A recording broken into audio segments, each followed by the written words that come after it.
மே 4ஆம் தேதிக்கு பிறகு திராவிட மாடல் 2.0 தொடர்ந்து செயல்படும். திருச்சியில் அன்பில் மகேஷ் பொய்யாமொழி பேட்டி. நடைபெற உள்ள சட்டமன்ற தேர்தலில் திருவெரும்பூர் சட்டமன்ற தொகுதிக்கு அமைச்சர் அன்பில் மகேஷ் பொய்யாமொழி, திருச்சி கிழக்கு சட்டமன்ற தொகுதிக்கு இனிகோ இருதரராஜ் மற்றும் மணப்பாறை சட்டமன்ற தொகுதிக்கு அப்துல் சமது ஆகியோர் மீண்டும் போட்டியிடுகின்றனர்.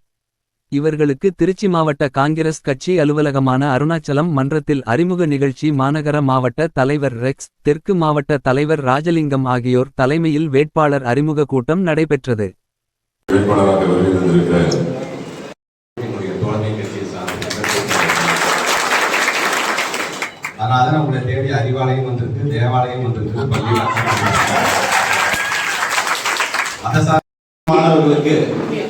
கல்லூரி செல்லக்கூடிய வாய்ப்பு இல்லாமல் இனிகோ இருதரராஜ் அவர்களுக்கும் மற்றும் மணப்பாறையைச் சேர்ந்த திரு அப்துல் சமத் அவர்களுக்கும் விஷயம். மீண்டும் நம்முடைய தமிழ்நாட்டு முதலமைச்சர் எங்கள் இயக்கத் தலைவருக்கு என்னுடைய நன்றியை நான் தெரிவிச்சுக்கிறேன்.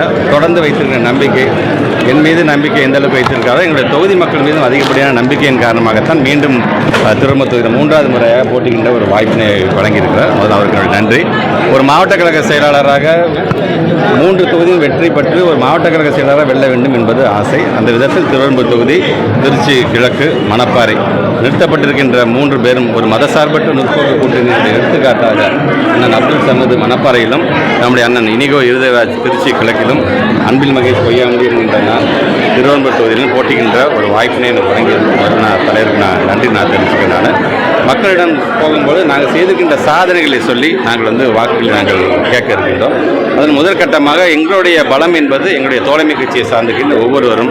அதனால தான் தோழமை கட்சியை சார்ந்திருக்கின்ற தலைவர்களை சந்திக்க வேண்டும் என்ற விதத்தில் இன்றைக்கு முதல் அலுவலகமாக நம்முடைய காங்கிரஸ் தேசிய கட்சி சந்தித்து தொகுதியை சார்ந்திருக்கின்ற அவருடைய நிர்வாகிகள் எல்லாம் கௌரவப்படுத்தக்கூடிய அந்த நிகழ்வை நாங்கள் எங்களை ஈடுபடுத்தியிருக்கின்றோம்.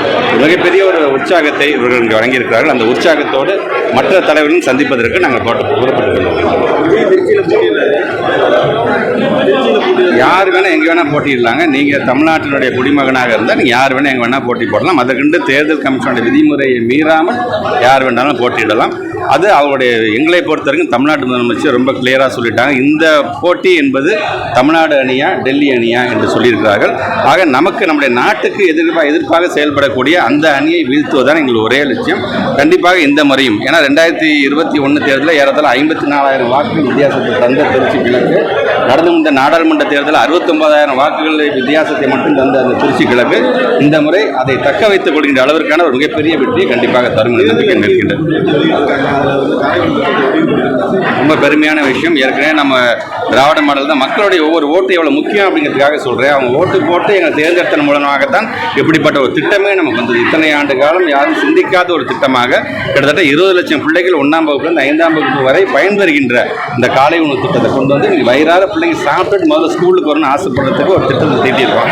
அதுக்கு வாய்ப்பை வழங்கிய மக்களுக்கு தான் நான் நன்றி தெரிவிச்சேன். இப்போ இன்றைக்கி அதை விரிவுபடுத்த போகிறது விதமாக 5ஆவது வகுப்பு மட்டுமல்ல 8ஆம் வகுப்பு படிக்கிற பிள்ளைங்களும் காலை உணவு தரணும் என்பதன் மூலமாக இடத்துல கூடுதலாக ஒரு 15 லட்சம் பிள்ளைங்க அதனால் பயன்பெறுகிறார்கள் என்று சொல்லும்போது கல்வி அறிவான முறையாக நம்ம கொடுத்துட்டாலே போதும். அதன் பிறகு அந்த பிள்ளைங்க அடுத்தது என்ன செய்ய வேணும் அந்த அறிவு அவங்களுக்கு கண்டிப்பாக வரணும்.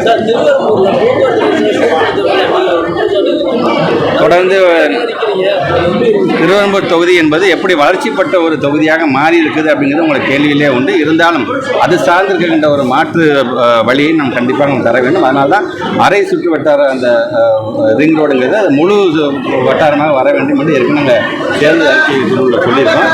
தொகுதி சார்ந்திருக்கின்ற மேனிஃபெஸ்டோ வரும்போது அது சார்ந்துக்கான திட்டங்கள்லாம் கண்டிப்பாக வரும்.